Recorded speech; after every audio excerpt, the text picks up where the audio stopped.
बिस्मिल्लाहिर्रहमानिर्रहीम। सामीन मुकर्रम और ख़वातीन व हज़रात, आज हम जिस मौजू पर बात कर रहे हैं, आज का जो हमारा टॉपिक है, आज का जो हमारा उन्वान है, वो इस मौजू पर है कि नापाक कपड़े को पाक करने का तरीका, आसान तरीका आज हम आपको बताने जा रहे हैं। जब कपड़ा नापाक हो जाए तो उसे पाक कैसे करना है, और पूरे यानी मिसाल के तौर पर कमीज़ नापाक हुई है या शलवार नापाक हुई है, क्या अब ये पूरी शलवार और कमीज़ को ही पाक करना पड़ेगा या उसी जगह को पाक करना पड़ेगा जो जगह नापाक हुई है।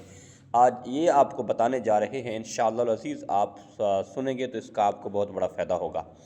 देखें, सबसे पहली बात तो ये है कि जब कपड़ा नापाक हो जाता है, और ये अफजल नहीं होता कि ये सारा कपड़ा ही धो दें, यानी कमीज़ है या शलवार है ये सारा ही धो दें, बल्कि जो जगह नापाक है उसे भी अगर पानी से धो लें तो कपड़ा पाक हो जाता है।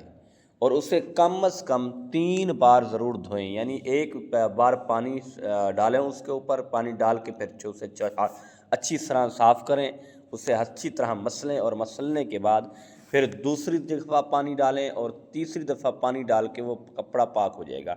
अगर उसी जगह को भी आप पाक कर लेंगे तो कपड़ा पाक हो जाएगा। ये मुनासिब ये नहीं है कि आप पूरी कमीज़ या पूरी शलवार को ही आप पाक करेंगे तो पाक होगा, वरना नहीं, ऐसी बात नहीं है।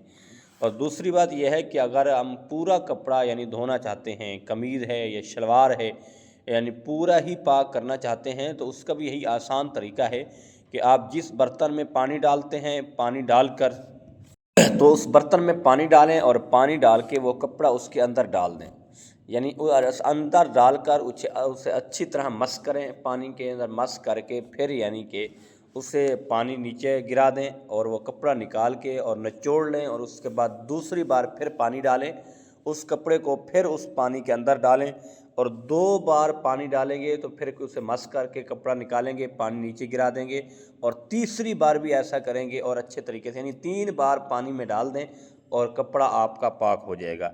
ये था कपड़ा पाक करने का तरीका। बाकी अगर जो जगह नापाक हुए वो जगह भी अगर धो लेंगे तो कपड़ा पाक हो जाएगा। अल्लाह पाक हमें अमल की तौफीक अता फरमाए। वमा तौफीक़ी इल्ला बिल्लाह।